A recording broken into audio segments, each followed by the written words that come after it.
Hi, investing is complicated. What if I told you that there was a way where you could reduce the risk, the standard deviation, help keep you in the market, and reduce regret and anxiety?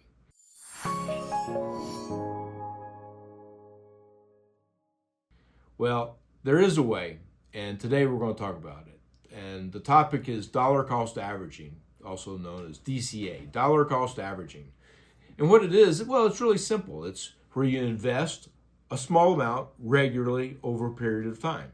Think about if you're working for a firm and you're a part of their 401k, every payroll, say every 2 weeks, you're taking a small part of your payroll, 10, 15, 20%, whatever it is you contribute, and it's going to your 401k.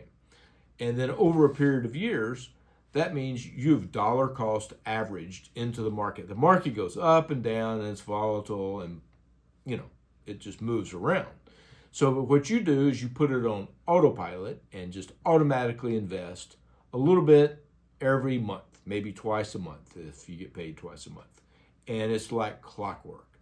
And what that forces is, you to modulate the highs and the lows. If we look at the risk profile of this, it has a lower standard deviation because we're buying at the highs and lows. It forces us to have an average lower cost. One of the reasons why people do this is regret.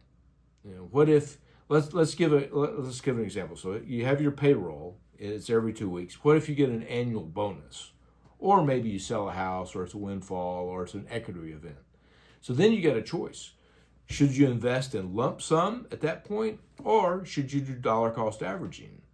Well, let's just define what lump sum investing is. It's just what it sounds like. You take that lump of cash that came in, say your bonus, and you put it all in the market, say the next day, right?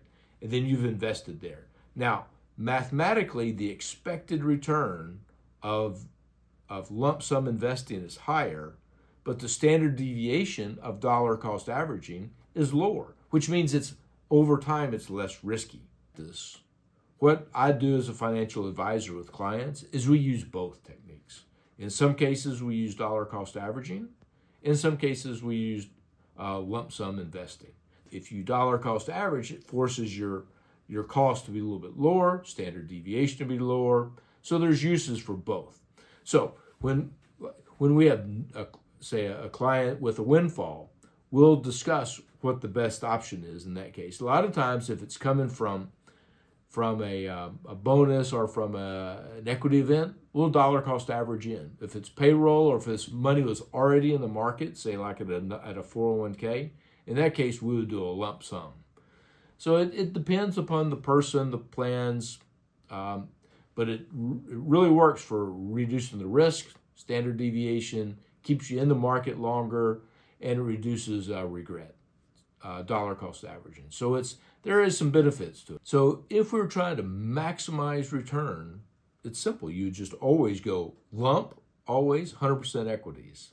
But people from a behavioral finance perspective would have trouble staying in the market. They'd have regret if the market dropped down 30%. So if you can time your entrances into the market spread out over time, it can reduce the behavioral finance risks of timing and then exiting the market. If you have any questions about dollar cost averaging, feel free to reach out, give me a call, or to leave comments in the section below, and we'll respond to you. Thank you for your time. Appreciate it.